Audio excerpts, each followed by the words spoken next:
우리는 지금 종교개혁의 정신에 관한 말씀을 함께 나누고 있습니다.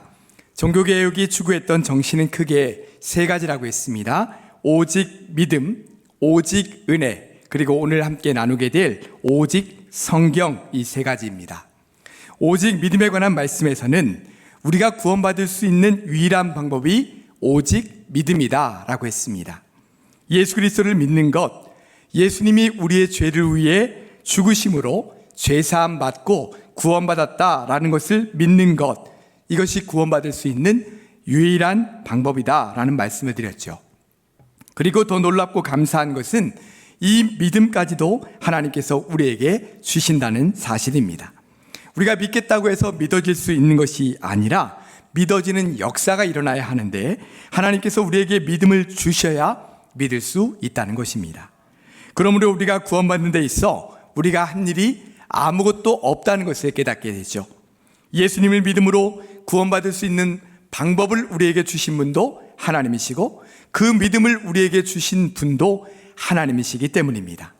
그러기에 우리가 구원받은 하나님의 자녀가 된 것은 우리의 어떤 의지나 노력이나 공로로 된 것이 아니라 오직 하나님의 은혜, 오직 예수 그리스도의 은혜로 된 것입니다. 그러므로 우리는 나의 나 된 것은 오로지 주님의 은혜입니다 라고 고백하게 되는 것이죠. 오늘은 왜 오직 성경인가에 관한 말씀을 드리도록 하겠습니다. 왜 오직 성경이라는 명제가 그토록 중요한 것일까? 왜 루터를 비롯한 종교개혁자들은 오직 성경이라는 이 명제를 그토록 강력하게 주장한 것일까? 이 말씀을 함께 나누겠습니다. 중세 로마 가톨릭 교회에서는 성경 말씀보다 중요하게 여기는 것이 있었는데 그것은 교황의 권위와 가르침이었습니다. 로마의 교황은 사도 베드로의 뒤를 잇는 영적인 후계자였고 교회의 최고 권위자였습니다. 교황의 말이나 가르침이 교회를 운영하는 법이 되어버린 것이죠. 그러다 보니 이 교황이 초법적인 권위와 권력을 갖게 되었고 심지어 교황을 실수 없는 완벽한 존재로까지 여기게 되었습니다. 그래서 교황무오설, 즉 교황에게는 어떠한 오류도 없다라고 하는 것을 그들에게 가르치면서 교황이라는 사람에게 절대적인 믿음을 갖도록 요구했습니다. 결국 사람의 말이 하나님의 말씀인 성경보다 더 위에 놓이게 된 것이죠. 왜 이런 현상이 나타나게 되었을까요? 당시 일반 백성들은 하나님의 말씀인 성경에 무지했기 때문입니다. 그 이유는 당시 성경은 라틴어로 쓰여져 있었기 때문에 종교개혁이나 라틴어 교육을 받은 사제들만이 성경을 읽을 수가 있었죠. 그러다 보니 일반 백성들은 성경을 접할 수도 없고 또 접한다 해도 읽을 수가 없는 겁니다. 이것을 읽고 설명해 주는 교황이나 사제의 말을 의지할 수밖에 없었던 거죠. 그러다 보니 하나님의 말씀과 사람의 말을 분별할 수 없었던 것입니다. 이런 결과로 당시 교회가 가르쳤던 교황무오설, 마리아 순환과 승천과 같은 성경에도 없는 내용들을 진리로 가르쳤고 일반 백성들은 그것을 그대로 믿고 따르게 된 것이죠. 이처럼 교황의 권위와 교회의 권위가 성경의 권위보다 앞서는 일들이 그 당시에 나타났다는 것입니다. 여러분, 이런 일이 가능한 일일까요? 있어서는 안 되는 일이죠. 엄청난 잘못입니다. 루터를 비롯한 종교개혁자들이 바로 이것을 깨달은 것입니다. 아니, 어떻게 교황의 권위와 교회의 권위가 성경의 권위보다 위에 있을 수 있는가? 그것은 분명히 잘못된 것이다. 전통도 교황도 교회도 다 잘못될 수 있다. 오직 성경이 유일한 진리이고 유일한 권위를 갖는다. 그러므로 오직 성경만이 우리를 온전한 진리로 인도할 수 있다. 이것이 바로 루터와 당시 종교개혁자들이 외쳤던 내용이었습니다. 당시 중세교회의 이런 병폐를 막고 오직 성경으로 돌아갈 수 있는 길을 하려면 어떻게 될까요? 일반 백성들에게도 성경을 읽게 하면 되겠죠. 그런데 문제는 앞에서 말씀드린 대로 당시 성경이 라틴어 성경이었다는 어려움이 있습니다. 그래서 루터는 라틴어 성경을 독일어로 번역했습니다. 때마침 인쇄술이 발달하면서 독일어 성경을 대량으로 생산할 수 있게 되었고, 이로 인해 모든 사람들이 누구나 이제는 성경을 직접 읽을 수 있게 된 것이죠. 성경의 진리를 스스로 깨달아 알 수 있는 길이 모든 사람들에게 열리게 된 것입니다. 이렇게 일반 백성들도 성경을 직접 읽을 수 있게 되면서 당시 중세교회가 가르쳤던 것들이 얼마나 성경의 진리에서 멀리 떨어져 있었는가라고 하는 것을 깨닫게 되었습니다. 성경에 없는 내용들이나 성경을 왜곡해서 가르쳤던 것들이 다 드러나게 되었고, 더 이상 교황이나 교회의 권위를 성경의 권위보다 더 높게 여기지 않게 되었습니다. 모든 것이 정상적으로 돌아오게 된 거죠. 어떻게 이런 일이 가능하게 되었을까요? 일반 백성들이 성경을 읽게 되면서 가능하게 된 것입니다. 우리가 지금 종교개혁의 정신에 관한 말씀을 함께 나누고 있는데, 제가 이 주제에 관해 말씀을 드려야겠다라고 생각하게 된 이유가 있습니다. 지금 코로나 상황 속에서 한국교회는 세상으로부터 많은 지탄과 비난을 받고 있습니다. 우리는 이런 상황을 겪으면서 우리 자신을 돌아봐야 된다고 그랬죠. 도대체 뭐가 잘못된 것일까? 세상이 우리를 잘못 알고 비난하는 것일까? 아니면 우리가 참된 진리에서 벗어났기 때문에 비난을 받는 것일까? 여러분, 이것을 우리가 분별해야 되죠. 그렇다면 무엇을 가지고 분별해야 되겠습니까? 하나님의 말씀인 성경을 가지고 분별해야 됩니다. 지금 한국 교회가 얼마나 하나님의 말씀인 성경의 진리 위에 서 있는가, 이것을 분별할 수 있어야 된다는 것입니다. 문제는 한국 교회 성도들이 스스로 성경을 잘 읽지 않는다는 데 있습니다. 성경을 읽지 않으면서도 신앙생활을 열심히 하시는 분들이 많다는 거예요. 이런 분들은 어떻게 신앙생활을 할 수 있을까요? 다른 사람들이 알려주는 신앙적인 지식을 가지고 신앙생활을 하게 될 겁니다. 여러분, 거북이 교인이라는 말을 혹시 들어보셨는지 모르겠습니다. 사납던 개도 며칠만 먹지 못하면 기운이 없어지고 무기력하게 죽어간다고 합니다. 그런데 이 거북이라는 이 동물은 500일 동안 음식을 먹지 않고도 견딜 수 있다는 거예요. 그래서 미국 교회에서는 영적인 양식인 성경을 읽지 않고 살아가는 교인을 가리켜 거북이 교인이라고 말한다고 합니다. 성경을 먹지 않고 살아가는 거북이 교인은 겉모습은 열심히 신앙생활을 하는 기독교인이지만 스스로 진리를 깨닫고 그것을 알 수 없는 의존적인 신앙생활을 할 수밖에 없는 것이죠. 또한 한국교회 성도들은 성경을 깊이 읽고 묵상하면서 그 말씀 속에서 스스로 진리를 찾으려고 하지 않는다는 것입니다. 아유, 목사님, 그런 신학을 공부하신 목사님들이 하는 거지 우리 같은 평신도가 어떻게 그것을 성경을 제대로 깨달을 수 있겠습니까? 물론 목회자들의 도움을 받아야 되는 부분도 있습니다. 그러나 성도들 스스로가 성경을 읽으면서 그 속에서 진리를 발견하고 하나님의 뜻을 얼마든지 깨달을 수 있죠. 무엇보다 성경을 읽으면 구원의 진리를 깨닫게 되고 믿을 수 있게 됩니다. 오늘 본문 15절 말씀이 그 말씀을 해주고 있습니다. 우리 본문 15절 말씀을 다 같이 한 음성으로 읽겠습니다. 또 어려서부터 성경을 알았나니 성경은 능히 너로 하여금 그리스도 예수 안에 있는 믿음으로 말미암아 구원에 이르는 지혜가 있게 하느니라. 아멘. 우리가 성경을 읽을 때 예수 그리스도를 믿을 수 있게 되고 그로 말미암아 구원에 이르는 지혜가 있다라고 말씀하고 있죠. 성경을 읽을 때 믿음이 생기고 그로 인해 구원에 이를 수 있다는 것입니다. 이처럼 성경에는 생명을 구원하는 능력이 있습니다. 그래서 성경을 읽을 때 구원의 역사가 일어나게 되는 것이죠.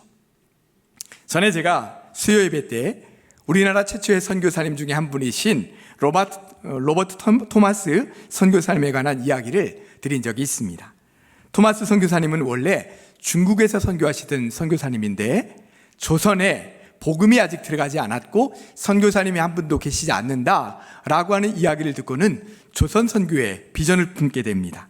그러던 중에 조선에 들어갈 수 있는 기회가 생겼어요. 미국의 저널 셔머너가 조선과 통상을 맺기 위해서 통역관을 필요로 한다 라고 하는 이야기를 듣고 거기에 자원해서 그 배를 타고 조선에 들어갈 수 있게 된 거죠. 그때 선교사님은 성경책을 가지고 들어갔습니다. 선교사님은 우리나라에 들어오기 전에 일기에 이렇게 적었다고 합니다. 나는 상당한 분량의 성경을 가지고 떠납니다. 조선 사람들로부터 받을 환영을 생각하니 얼굴이 달아오르고 희망에 부풉니다. 하나님의 말씀인 성경을 전하기 위하여 미지의 나라로 떠나는 나의 노력을 언젠가는 반드시 인정해 주시리라 믿으며 나는 갑니다. 이렇게 기도하면서 조선 땅에 마침내 들어가게 된 겁니다. 그러나 이 배가 대동강에 도착했을 때 조선군과 무력 충돌이 일어나게 되고 그 과정에서 토마스 선교사님은 참수를 당하는 순교를 당하게 됩니다. 그런데 이때 선교사님은 죽어가는 그 순간에도 자신이 가져온 그 성경책을 사람들에게 막 뿌리다시피 나눠주면서 죽어갔는데 당시 12살 소년이었던 최치량이라고 하는 어린아이가 그것을 받아서 당시 평양성 관리였던 박영식이라는 사람에게 가져다 주게 됩니다. 그 성경은 한문 성경이었는데 당시 책이나 종이가 워낙 귀하다 보니까 이 박영식이라는 사람이 성경책을 하나씩 다 뜯어가지고는 벽지로 바른 거예요. 그리고 나니까 아침에 눈을 떠도 성경이 보이고 밥을 먹으면서도 성경이 보이고 몸을 이리 뒤척여도 저리 뒤척여도 성경이 계속 보이는 거죠. 그러다 성경을 조금씩 읽기 시작했고 결국 그는 그 성경을 읽는 중에 예수님을 믿게 되고 구원받는 역사가 일어나게 됩니다. 그리고 그 박영식이라는 사람의 집이 나중에는 널다리 교회에 예배 처소가 되었고 그 널다리 교회가 나중에는 평양 장대현 교회로 이름을 바꾸게 되죠. 그 교회를 중심으로 1907년에 조선에 엄청난 영적인 부흥운동이 일어나게 됩니다. 이처럼 성경을 읽을 때 영생의 진리를 깨닫게 되고 구원받는 일들이 그 옛날부터 지금까지 끊임없이 우리에게 나타나고 있는 것입니다. 구소련에서 일어났던 일입니다. 한 목사님이 기차 안에서 무신론자를 만나게 되었습니다. 그래서 그 사람과 함께 신앙적인 논쟁을 벌이게 되었습니다. 목사님은 성경을 펴서 그 사람에게 읽어주면서까지 복음을 전하려고 이야기했지만 이 무신론자는 그것을 들으려고 하지 않고 나중에는 목사님의 성경책을 빼앗아 창문을 열고 창밖으로 던져버렸습니다. 몇 년 후 한 사람이 그 목사님의 교회를 찾아왔습니다. 무슨 일로 왔느냐고 물으니 세례를 받기를 원한다는 겁니다. 그래서 들어오라고 해서 어떻게 예수님을 믿게 되었는지 물었습니다. 그러자 그 세례를 받으러 온 사람이 이렇게 말하는 겁니다. 제가 살고 있는 동네에는 예수 믿는 사람이 한 사람도 없었습니다. 또한 교회도 없었습니다. 그런데 어느 날 제가 밭에서 일을 하고 있는데 기차가 지나가면서 웬 물건이 날아와 제 가슴에 툭 치고 밑에 떨어졌습니다. 보니까 성경책이었습니다. 근데 제 마음속에 그 성경책을 읽고 싶어졌습니다. 그래서 그날부터 성경을 읽기 시작했고 저도 예수님을 믿고 영접하게 되었습니다. 그리고 세례를 받고 싶어서 이렇게 수소문해서 이 교회까지 오게 되었습니다. 라고 성경책을 내미는 걸 보니까 그때 그 목사님의 성경책이었던 거예요. 무신론자가 내던진 그 성경책을 이 농부가 읽고 예수 그리스도를 영접하는 일이 나타나게 된 겁니다. 여러분, 어떻게 이런 일들이 일어날 수 있을까요? 성경은 살아계신 하나님의 말씀이기 때문입니다. 오늘 본문이 그것을 말씀하고 있습니다. 본문 16절 말씀을 우리가 함께 한 음성으로 읽겠습니다. 모든 성경은 하나님의 감동으로 된 것으로 교훈과 책망과 바르게 함과 의로 교육하기에 유익하니. 아멘. 모든 성경은 뭐로 써 있다고요? 하나님의 감동으로 쓴 것이다. 하나님의 성령으로 쓰여진 것이다. 이렇게 말씀하고 있어요. 그렇습니다. 성경은요, 다른 책과 달라요. 성경은 하나님의 감동, 하나님의 성령님에 의해서 쓰여진 거예요. 하나님의 성령님이 그 사람에게 강하게 역사하셔서 그 영감을 통해 쓰게 하신 것이 바로 성경 말씀입니다. 그러므로 성경을 읽는 사람에게는 성령의 역사가 나타나게 되고요, 예수님을 믿고 구원받는 역사가 계속해서 나타나게 되는 것입니다. 여러분, 배너라고 하는 영화를 아실 겁니다. 아마 연세가 많으신 분들 중에는 이 배너라는 영화를 직접 보신 분도 계실 거고요. 또 젊은 분들 중에는 보지는 못했어도 적어도 배너라고 하는 명작의 영화가 있구나, 이런 정도는 아마 아실 겁니다. 사실 이 배너라고 하는 영화는 벤허라는 소설을 영화로 만든 것이라고 합니다. 그런데 이 배너 소설책에 얽힌 굉장히 은혜로운 스토리가 있습니다. 장교를 타고 여행하는 두 장교가 있었습니다. 한 사람은 인가솔이라고 하는 대령이었고, 또 한 사람은 류 웰리스라고 하는 장군이었습니다.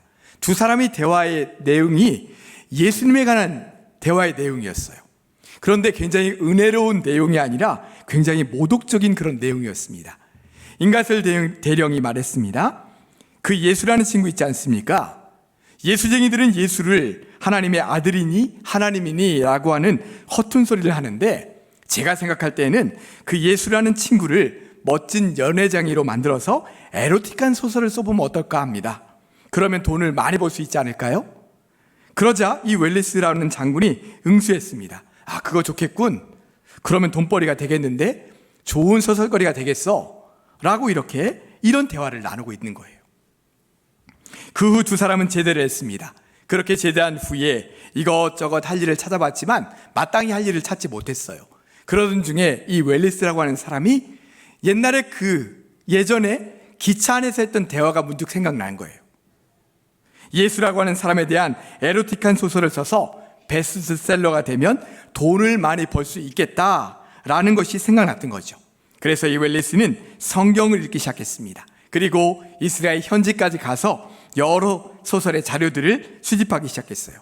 그렇게 열심히 예수에 관한 소설을 써 내려가기 시작합니다. 그런데 참 이상한 일이 생겼어요. 그가 성경을 읽으면 읽을수록, 예수에 대한 자료를 수집하면 수집할수록 그의 마음이 점점 변화되어 가는 것이었습니다. 그래서 마침내 그의 소설이 완성됐을 때에는 처음에 그가 쓰려고 했던 그 소설의 방향과 완전히 다른 방향의 소설이 나오게 되었어요. 원고의 마지막 장을 끝냈을 때 웰리스는 의자에서 내려와 무릎을 꿇고 이렇게 고백했다고 합니다. 예수님은 그리스도시요 살아계신 하나님의 아들이십니다. 이런 고백을 했다는 거예요.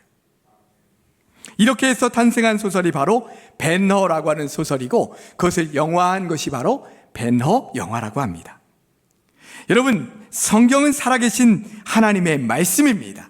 그래서 아무리 악한 마음으로 성경을 읽기 시작했다 할지라도 하나님의 말씀을 읽을수록 그 자신이 변화되는 놀라운 역사가 그 사람에게 일어나게 되는 것입니다.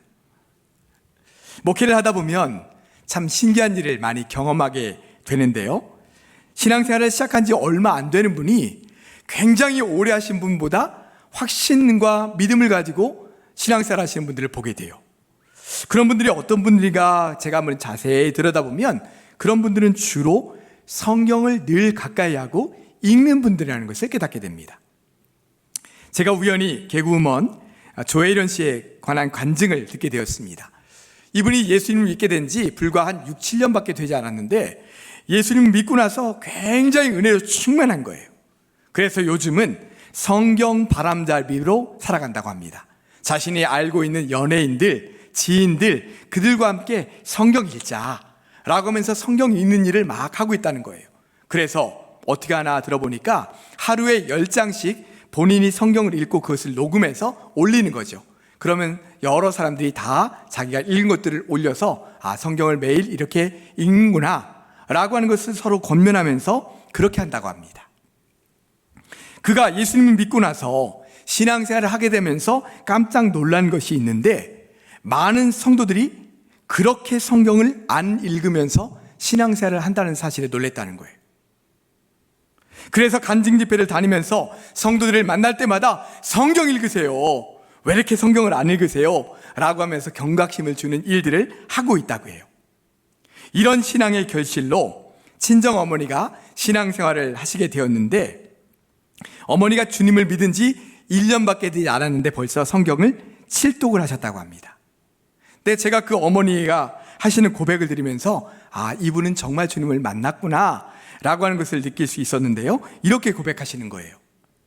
성경을 읽으면서 깨달아지는 것이 많은데 삶이 답답하고 고민되는 것이 있다가도 시편 47편 말씀하기를 영은 하늘로 올라가고 남은 형체는 흙으로 돌아가고 모든 고민은 사라지고 없어진다. 그러니 힘들면 어때? 주님께 갈 건데.